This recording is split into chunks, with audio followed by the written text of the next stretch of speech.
plaasaanvalle en moorde is aan die kern van die huidige diplomatieke geskil tussen Suid-Afrika en Amerika.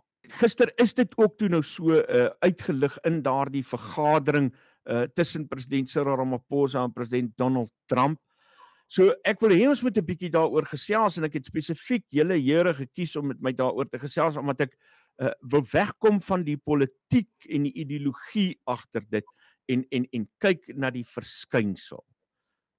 Wat besig is om te gebeur, want daar's 'n klomp politieke goed wat rondom dit geskep word, die kwessie van volksmoord en dat mense wat daarvoor voorspraak maak as regs afgemaak word. So kom ons gesels oor plaasmoorde. Jy het baie lank navorsing gedoen daaroor. Wat is dit wat jy gesien het wat belangrik is in hierdie gesprek? Isak, hierdie is seker een van die mees kontroversiële onderwerpe vandag in Suid-Afrika. Daar's by my geen twyfel nie dat plaasmoorde is 'n werklikheid. En dit is 'n werklikheid nie net vir die slagoffers daarvan en die mense wat daar woon nie, maar in werk nie, maar dit is 'n werklikheid vir almal wat identifiseer met ons mense op die plase en die kleinhoewes. En terwyl ek kleinhoewes noem, dis natuurlik 'n bykomende probleem, want in terme van die definisie van plaasaanvalle word kleinhoewes bygereken. So en dan sit ook nie alle kleinhoewes is net kleinhoewes waar daar landboukundige bedrywighede plaasvind. So dit is 'n dikwels 'n probleem om 'n baie kom ons sê nou maar duidelik identifiseerbare definisie of lyn te trek rondom wat plaasaanval is. Maar die belangrikste punt hier, dit is 'n werklikheid. Ons sit met relatief gesproke groot getalle mense wat elke jaar op plase nie net vermoor word nie. Jy weet, dis natuurlik 'n ander probleem. Ons hak dikwels vas net by die mense wat tydens plaasaanvalle vermoor word.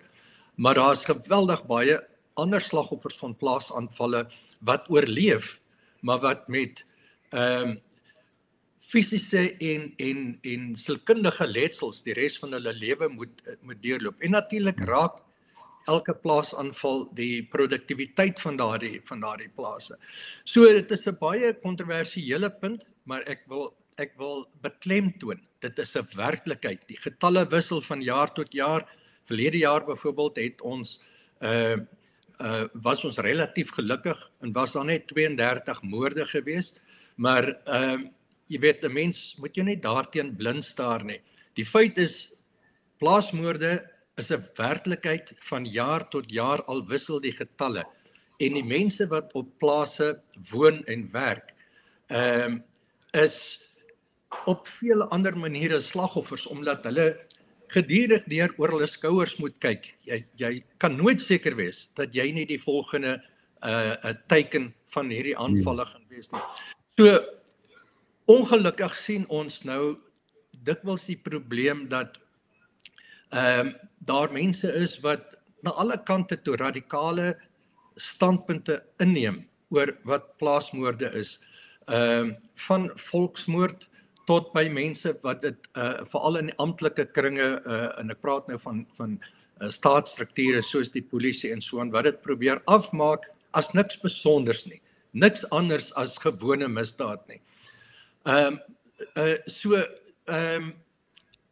Ek wil my nou nie uitlaat oor die debat gister in Washington nie.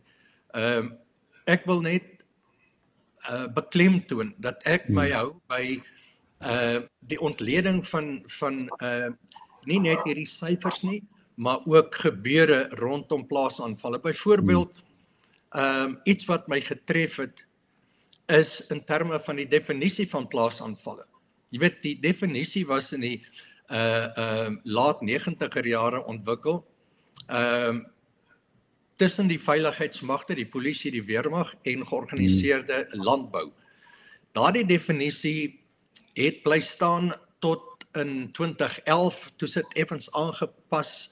Dit was nie meer daarna verwys as plaasaanvalle nie, dit was dade van geweld teenoor die landelike bevolking. En in 2019 is daardie definisie verder aangepas wat die klem sover as moontlik in terme van die beskouing van die polisie weggevat het van 'n fokus op plase en kleinhoewes na 'n meer algemene verskynsel in die landelike omgewing. Dis so asof daar doelbewus gepoog word om plaasaanvalle in terme van vorige jare se gefokusde beskouing, gefokusde benadering nou soort van af te skaal na 'n algemene tipe ding wat in die landelike omgewing plaasvind. Maar ons kan nog verder daaroor gesels soos die gesprek aanloop.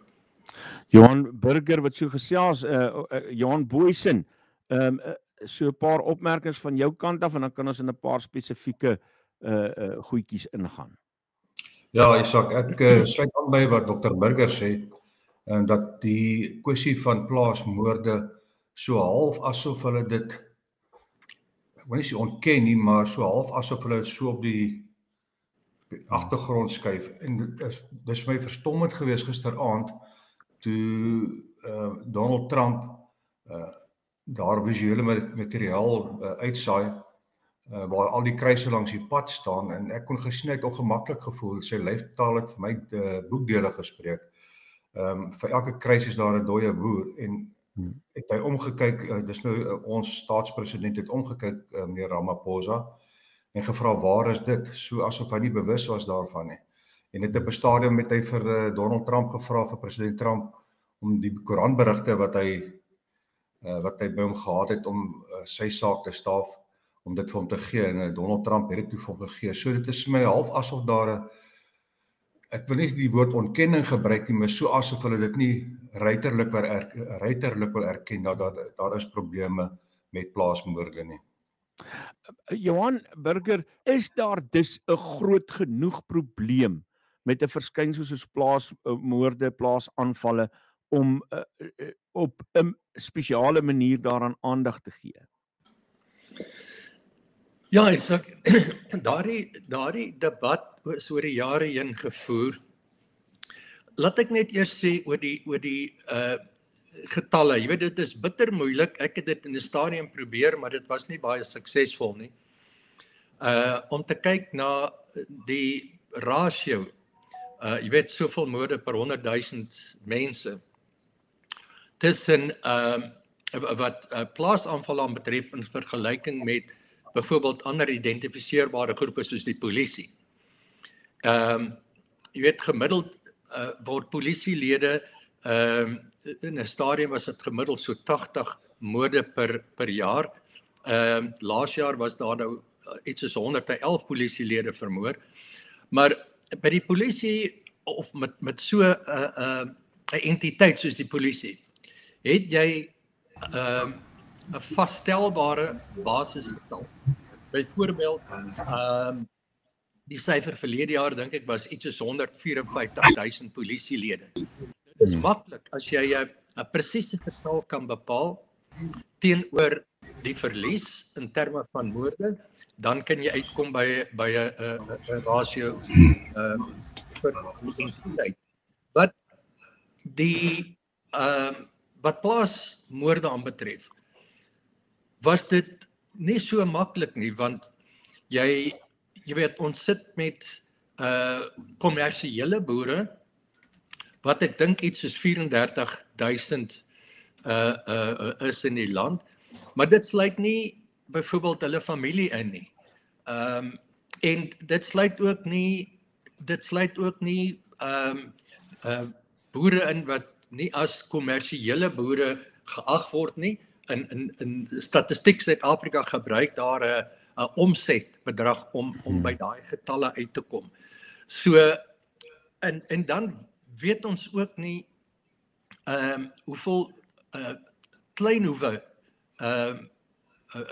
is daar, kleinhoewes is daar in terme van hulle getalle, die mense wat op elke kleinhoewe bly, en wat kommersieel of dan nou landbou produkte kommersieel verbou nie. So ons het nie, dis net eenvoudig nie moontlik nie. Ons het baie probeer. Ek weet AfriForum het in 'n stadium ook kundige mense ingekry. Ons hard probeer om by 'n aanvaarbare basisgetal uit te kom sodat jy 'n rasio kan uitwerk wat geloofwaardig is en waarmee jy vergelykings kan tref. Maar dit nou op sy gesit, as ons nie by die rasio uitkom nie, kom ons kyk bietjie na ons landbougemeenskap en hoekom is hulle anders?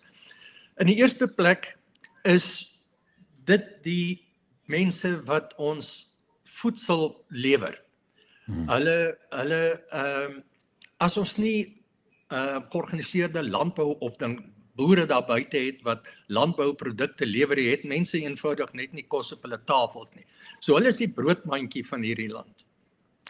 In die tweede plek is hulle in die meeste gevalle die hart en die siel van die ekonomie van plattelandse dorpe. Sonder hulle is daar eintlik geen ekonomie nie. En derdens verskaf hulle werk. Hulle verskaf werk aan honderde duisende mense reg oor die land in al die fasette van georganiseerde landbou. So miskien is daar in 'n sekere sin ook 'n mate van, kom ons sê nou maar 'n sentimentele beskouing ook in die sin van hierdie mense is anders as ons in die stede en die dorpe. Is hulle afgesonder. Hulle is afgesonder, jy weet, as jy in die stedelike omgewing, selfs in die dorpe bly, is jy deel van 'n onmiddellike gemeenskap. In die sin van jy voel omring deur mense wat jou tot hulp kan wees, sou jy die slagoffer van 'n aanval word. Mense, weet jy, buurtwagte, jy het mense wat onmiddellik kan reageer, jy polisie, privaat sekuriteitsmaatskappye is almal binne trefafstand, kan baie vinnig tot jou hulp kom. Die mense op plase en selfs kleinhoewes is in 'n totaal ander situasie. Hulle is afgesonder. Hulle is in 'n sekere sin uitgelewer aan hulle die aanvallers wat hulle sou teiken vir 'n aanval. En dan moet 'n mens onthou, jy weet, daai boer en die ander mense op daardie plaas, dis 'n besigheid. Hierdie ouens moet beweeg op die plaas. Hulle moet na plekke toe gaan waar hulle self die hele tyd blootstel aan moontlike aanval, sou mense so iets beplan. So dis totaal ander opset as mense wat byvoorbeeld in die stede Johan, wat betref die om aandag te gee aan plaasaanvalle, ek dink Johan Burger het nou vir ons baie mooi beduie wat maak dit spesiaal, hoekom sou boere spesiaal wees, maar daar is nou op die oomblik een van die kwessies wat 'n probleem is, dat daar sommige mense is wat aanspraak maak daarop dat daar 'n volksmoord is. Uit jou polisieondervinding uit, en jou daar as hoof van die KwaZulu-Natalse valke, hoe beskou jy plaasmoorde, plaasaanvalle? Ja, Isak, soos Dr. Burger aanvanklik gesê, hierdie is 'n sensitiewe aangeleentheid en ek persoonlik, dis my persoonlike mening, beskou dit nie as volksmoord per se nie, soos wat die volksmoord gedefinieer word nie. Dis blote hebsig kriminaliteit. Daar's meer geleenthede uit die aard van die demografie van of die geografie waar die plase lê. Daar is meer geleenthede vir booswigte om daar hulle kriminaliteit te beoefen. Ek en Dr. Burger het onlangs gesels, dit is maar 'n tipe van 'n huisroof in die stadsgebied, waar klomp booswigte die huis binneval en die mense beroof. In sommige gevalle mense vermoor en in ander gevalle mense aanrand, maar wat my betref is dit bloot hebsig. Maar wat maak dat die intensiteit tyd daarvan so verskil anders as die met byvoorbeeld so 'n tipe rooftog in die stad. Die feit dat mense op sulke wrede maniere vermoor word, teregstellingstyl, marteling met die ondenkbaarste voorwerpe. Isak, ek kan nie my vinger daarop lê nie, maar ek kan vir jou wel verseker, ek het al baie moordtonele bygewoon in stedelike gebiede waar mense net so brutaal vermoor is, kele afgesny, oë uitgesteek en dis meer. Ek vermoed moontlik kan dit wees soos Dr. Burger gesê het, hierdie plase is afgeleë. En derhalwe het die kriminele baie meer tyd wat hulle spandeer om die mense te forceer om die brandluise oop te maak of om te wys waar die geld of die wapens versteek is. Jy sien dan maar reg, van die tonele word die mense op die mees wreedaardige wyse word hulle vermoor. Ek het nie antwoord daarvoor nie, maar wat ek wel bepleit is dat ons politici, veral die leier van die EFF, moet ophou om daardie uitsprake te maak wat hy wel maak, want in 'n mate hits dit die tipe geweld aan, en dit is my opinie. Ek wil terugkom na daai ene toe, sit hom net so vir 'n oomblik op ys, want ek wil gou na Johan toe gaan, Johan Burger toe, na aanleiding van dit wat jy gesê het.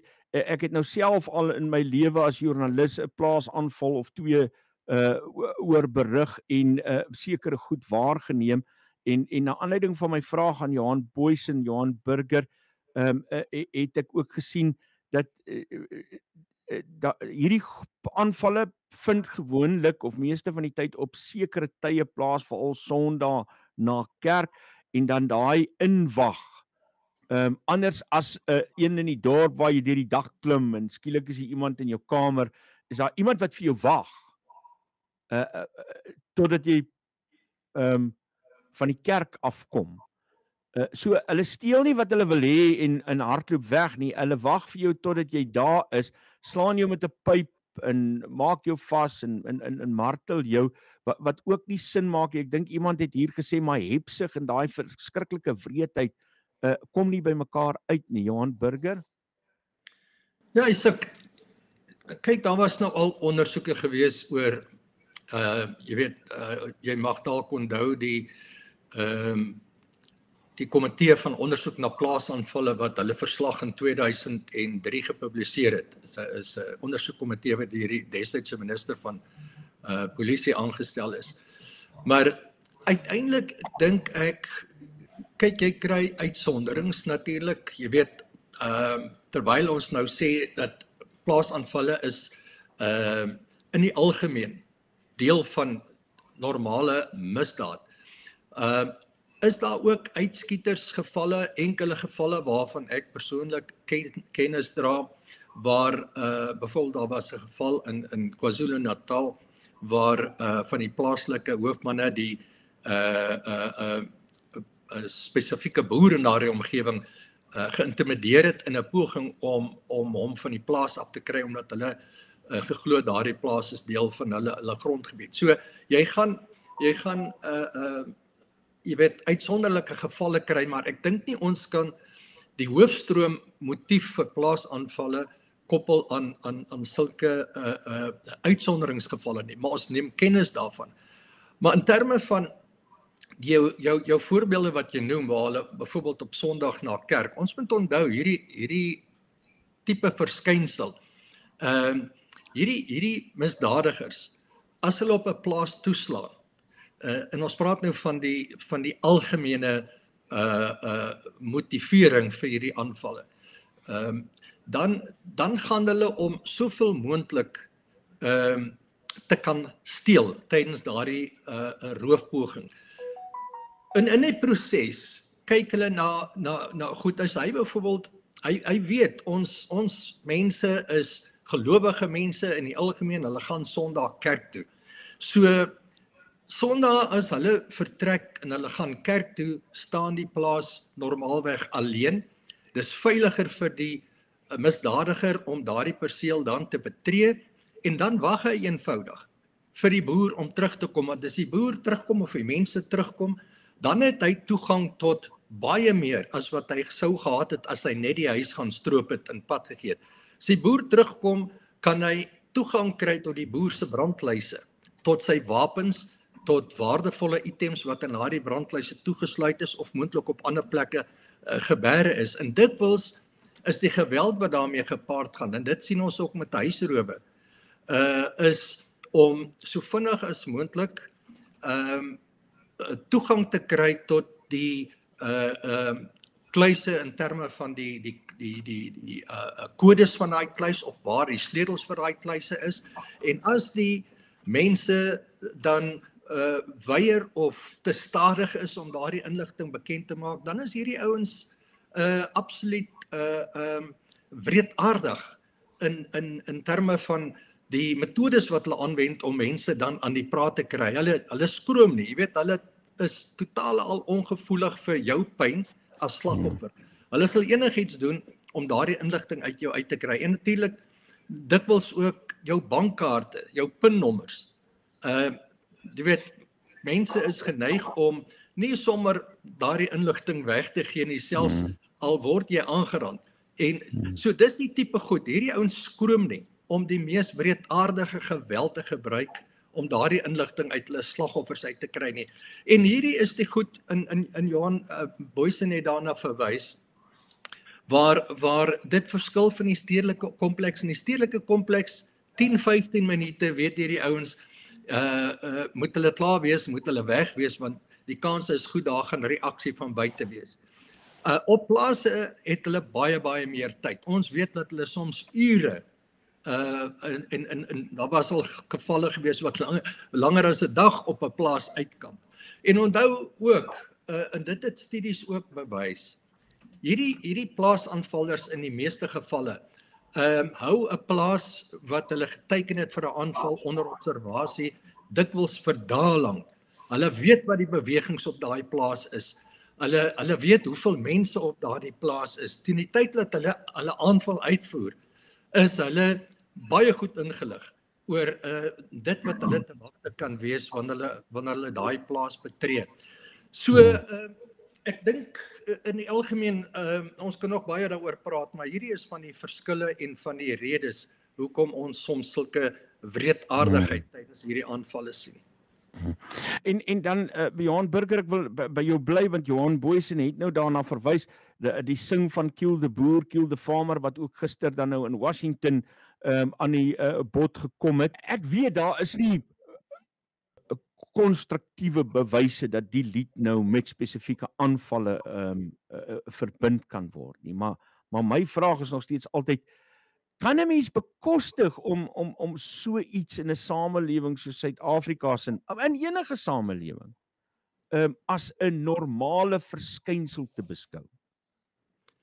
Ja nee, dit is absoluut onaanvaarbaar.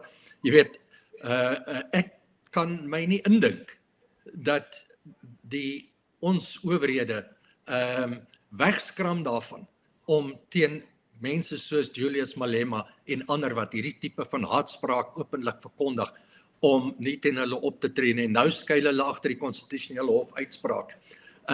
As dit nie anders kan nie, moet hulle die wetgewing aanpas, maar jy kan dit eenvoudig net nie toelaat nie. Jy weet, dit skep 'n klimaat.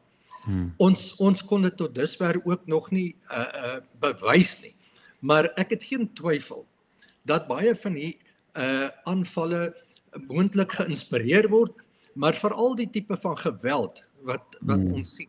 Ek het geen twyfel dat dit in 'n groot mate teruggevoer kan word na hierdie tipe van uitsprake nie. Jy plant by hierdie mense, by hierdie aanvallers, die saad van regverdiging, nie net vir die aanval nie, maar vir die wreedheid teenoor hulle slagoffers. En so ja, ek stem met Johan saam. Hierdie skep absoluut 'n klimaat wat hierdie tipe van aanvalle en ook die wreedheid wat daarmee gepaard gaan regverdig. En hoe gouer ons president, jy weet, dit besef, en ek is bly dat hierdie goed aan hom uitgewys is tydens gister se debat, en hopelik kom hy terug met baie duidelike opdragte aan die minister van polisie en waar dit ook al nodig mag wees, minister van landbou, jy weet, John Steenhuisen ook, dat daar genoeg rede is om te glo dat ons werk hier met 'n unieke groep mense, dat die aanvalle op hulle van 'n unieke aard is en dat die wreedheid buitengewoon is. En hierdie is die harde werklikheid van plaasaanvalle. Ek wil nou juist Johannes van der Merwe, ek hoop nou jy het gehoor wat Johan Burger sê, want Johannes van der Merwe sê hier as gesprek so aangaan, dan is plaasmoorde strategie sommer net doodnormaal en niks met blankes te doen nie. Ek dink nie dit het net met blankes te doen nie, want daar is ook bruin en swart boere wat vermoor word. Regverdig nou motief en rede vir marteling. Is dit so, Johan Boysen, maak julle van hierdie sommer net 'n doodgewone strategie wat doodnormaal is? Nie glad en geheel nie, Isak. Ek kyk ook nou die afgelope paar dae op die sosiale media en daar's 'n ding wat op Facebook die ronde doen waar hulle so 'n muur het met die name van al die plaasboere wat vermoor is. Ek het die helikoptervlug gesien, die een wat president Ramaphosa nie van geweet het nie, met al die kruise langs die pad. Glo vir my, ons maak dit nie af as net gewone misdaad nie. Trouwens, ek sou wil hê soos met die transito rooftogte in die moorde op polisiebeamptes, moet die staatspresident die polisieminister kry om dit 'n prioriteitsmisdaad te verklaar, sodat daar spesifieke bronne toegewy kan word aan die ondersoeke en die voorkoming hiervan. Net terug tot die gesprek wat jy net met Dr. Burger gehad het, ek stem volkome saam. Daar is wel die empiriese bewyse daarvoor dat die brutale geweld as gevolg van die uitsprake is van sekere politici nie, maar daar is anekdotiese bewyse daarvan waar daar verdagtes ondervra is nadat hulle gearresteer was. Hoekom hulle dit gedoen het, en daardie anekdotiese bewyse bestaan dat hulle dit gedoen as gevolg van die uitsprake deur onder andere Julius Malema. So daar is dis 'n verbintenis te maak tussen die sing van daai lied en hierdie spesifieke misdaad. Ek glo dit ongetwyfeld, veral wanneer by die brutaliteit daarvan kom.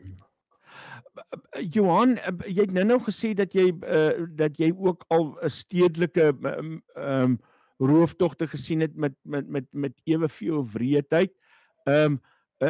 Maar beskryf bietjie vir ons as 'n polisieman. Ek praat nou nie van die detail daarvan nie, maar hoe 'n mens as 'n polisieman 'n toneel soos 'n plaasaanval beleef. En soos ek sê, ek het nou spesifiek julle twee manne gekies omdat ek wil wegbly van die politiek daarvan af. Ek wil net op die feite daarvan konsentreer. Hoe beleef 'n polisieman so 'n toneel? Dr. Burger het vroeër daarna verwys dat 'n plaasaanval of dan 'n plaasmoord is op 'n afgeleë gebied. So uiteraard kom die nooddienste en die polisie en die ondersoekbeamptes soms ure na die voorval daaraan. In teenstelling daarmee is daar so 'n moord in 'n stedelike gebied is die nooddienste en die polisie baie vinniger op die toneel. Die ondersoekbeamptes wat die tonele bywoon, en dit is hoekom ek wil hê die tipe ding met 'n prioriteitsmisdaad verklaar word, sodat kundiges soos die valke daarbey betrokke kan word. Want baie van die goed wat Isak is georganiseerde misdaad. Dit gaan oor veediefstalle en dis meer. En veediefstal is by uitstek 'n georganiseerde misdaad. En tot tyd terwyl ons nou maar net so liekraak die plaaslike konstabel van die plaaslike polisiestasie dat hy die ding ondersoek. Ek het so 'n bietjie gaan oplees na aanleiding van ons gesprek vanoggend. En dit is maar die algemene oplossyfer van hierdie tipe sake. Daar gaan minder as 10% van hierdie sake word opgelos, maar nou moet ek ook vir u sê dit is met ander moordsake presies dieselfde. Ek verstaan as ek so 'n bietjie na die statistieke kyk dat nog minder plaasmoordsake word opgelos en nog minder van hulle word nadat hulle gearresteer is, word skuldig bevind in die howe. Wat my tot by die volgende punt bring. Die speurdiens en die polisie suig die laaste klompie jare in die agterspeen. Ek en Dr. Burger het ook so 'n bietjie gepraat daaroor. Ek meen 'n jong seun kom nou uit die skool uit of 'n jong meisie gaan polisie college toe vir 3 maande, dan gaan hy vir 3 maande op die polisiestasie werk en dan sit hom direk in die speurtak. Hulle het absoluut geen ondervinding van misdaad toneelbestuur nie, waarvoor om te kyk op die toneel nie. En dit op sigself, die toneel self en die vrou oor die toneel, ek meen dit is maar soos 'n dokter, jy behandel die pasiënt, die polisieman moet maar homself afstomp as hy op die toneel kom en soek vir die leidrade en kyk hoe hy die leidrade kan vind om 'n moontlike booswig aan die kaak te stel.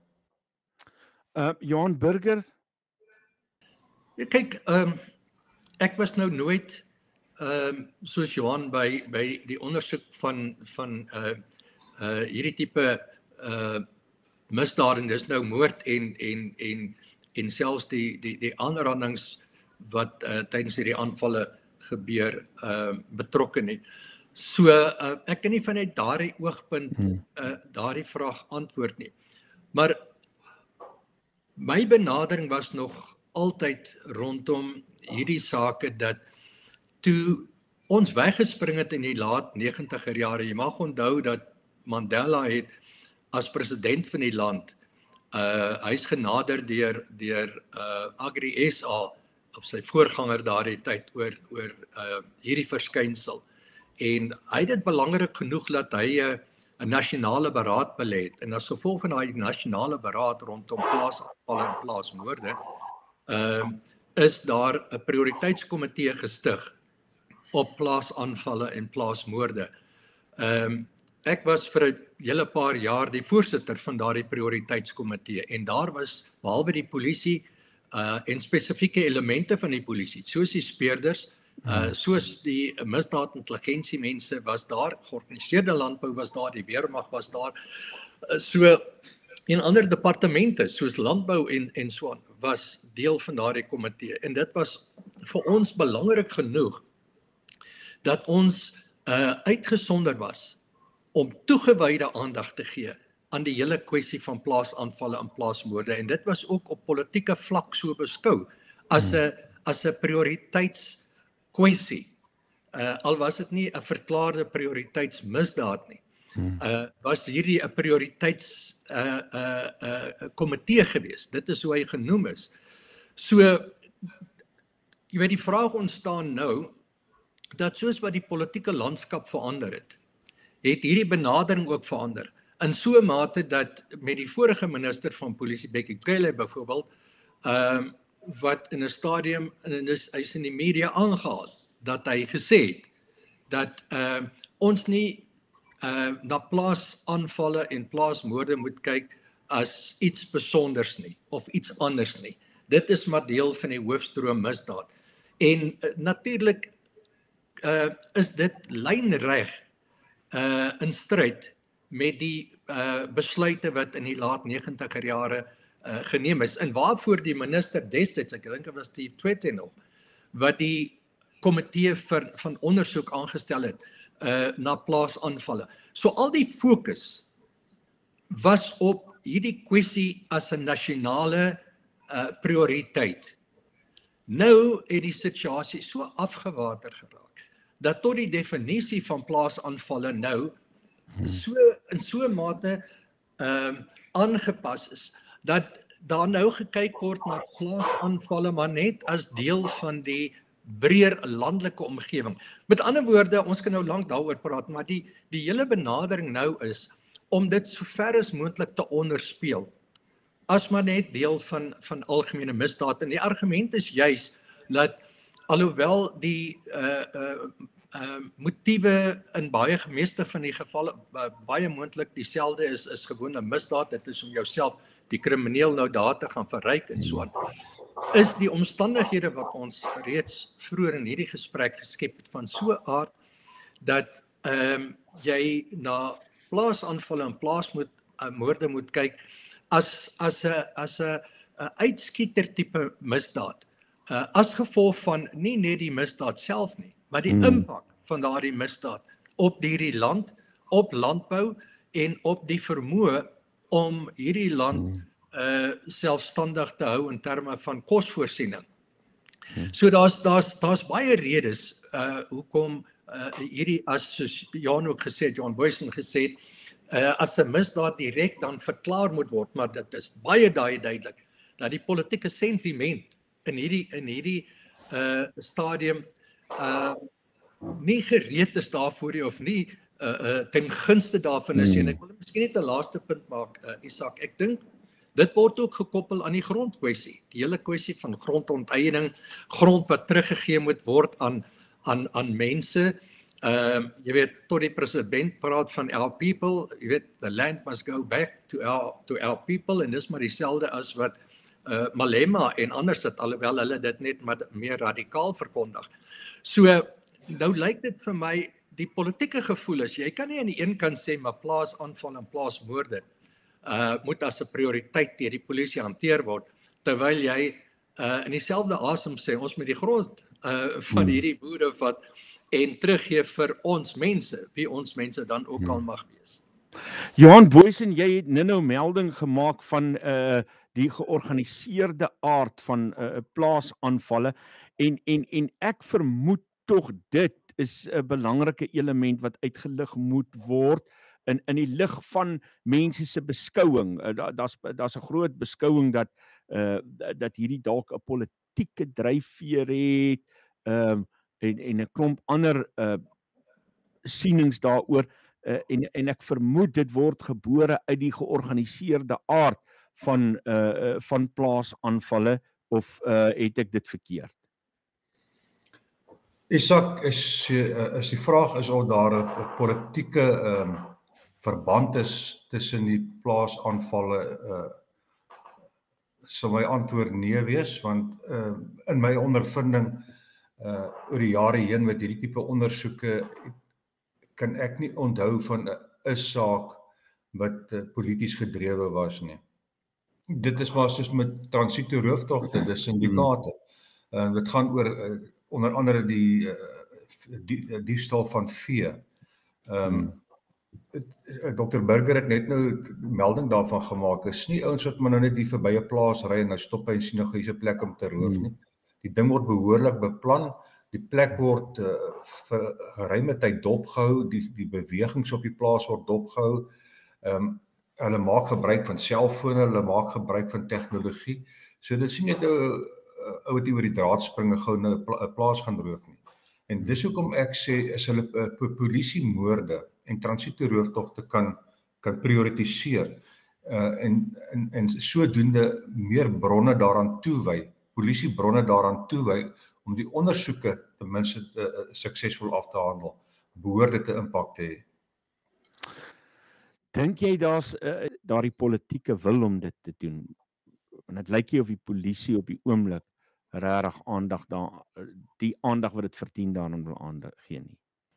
Ja, nee, Isak, kyk, ek het geen twyfel nie, daar's geen politieke wil op die oomblik om plaasaanvalle in die eerste plek as 'n prioriteit te hanteer nie.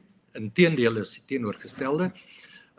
En in die tweede plek dink ek, jy weet, dit is eerder 'n geval van om dit af te maak as nie so belangrik nie. En as jy byvoorbeeld kyk na die debat vroeër vanjaar tussen ons huidige minister van polisie, meneer Nkunu, en AfriForum, waar die minister gekom het, nou ja, met alle respek teenoor hom, dalk is hy maar net nie behoorlik ingelig nie, hy's nog nuut in hierdie portefeulje, so dalk het hy dit nog net nie mooi verstaan nie. Jy weet, wat dit ook al is, maar die ander moontlikheid is dat hy dit goed genoeg verstaan, maar saamspeel met die politieke idee van kom ons kam hierdie ding af as nie so belangrik nie. En ons gaan jy weet, nie instem tot enige prioriteitsbehandeling hiervan nie. Maar in die debat self het die minister byvoorbeeld gesê, ek dink AfriForum het gesê daar was iets so 7 plaasmoorde gewees in die kort tyd tussen Desember en Januarie. En die minister het gekom en gesê, maar daar was net 1 plaasboer vermoor. En toe hy dit later verder vernou deur te sê 'n plaaseienaar. Nou jy weet, dit is my onsinnig. Daardie definisie van plaasaanvalle het nog nooit die plaasboer self, die plaaseienaar liewer, uitgesonder nie. Die definisie van plaasaanvalle verwys baie duidelik na mense wat op plase woon en werk. en selfs besoekers op plase. Mm. So hoe die minister nou uitgekom het by die een persoon wat geïdentifiseer is as 'n plaaseienaar en daarom is net teen plaasmoord, is totaal al onsinnig. Wat vir jou net een van twee dinge wys. Of hy's onkundig oor wat die definisie sê, of hy het dit opsetlik so gedoen om dit te gebruik as 'n voorbeeld van hoekom een plaas boer se moord of plaaseienaar se moord net eenvoudig nie belangrik kan wees gegee die 27,000 plus moorde wat ons elke jaar in die land het nie. Dr. Johan Burger, baie dankie en Johan Boysen, baie dankie. Dit was regtig lekker om met julle te gesels. Dankie vir julle insigte. Die gesprek is nog lank nie klaar nie. Daar's nog baie om te sê en baie mense om mee te praat. Maar baie dankie vir dit, vir julle deelname vanoggend. Isak, ek sou graag wil afsluit. Yes. Hierso opmerking hierso. Dis nie polities gemotiveerd nie en dis nou aanleiding van wat ek gesê het, maar wel polities toegelaat en ontken en ek dink dit bevestig. Ek dink as meneer Du Plessis die opmerking gemaak het. Nee, Hein Vosloo, die sien yes. Daar's iemand anders. Hein Vosloo sê die politieke verband bestaan deur die afwesigheid by die leiers om dit te veroordeel. En ek dink dis presies wat ek en Dr. Burger probeer sê. Dis nie polities gedrewe of gemotiveer nie, maar daar's 'n politieke ontkenning en ek dink dis presies wat Dr. Burger nou vir ons probeer sê het. Ek gaan afsluit met die volgende woorde gebruik, serendipiteit. Ten minste met hierdie hele Trump saga is daar iets so serendipiteit wat daar uitkom. Ek dink vir die eerste keer word die plaasmoorde aan die groot klok gehang wêreldwyd en ek glo in 'n aanleiding van wat ek gisteraand op televisie gesien het en ek vertrou dat Dr. Burger reg is dat die president gaan terugkom en ons ministers 'n bietjie in die kraag en beet kry dat hulle daadwerklik iets doen omtrent hierdie plaasmoorde. Baie dankie, meneere. Groetnis. Dankie, Isak. Isak.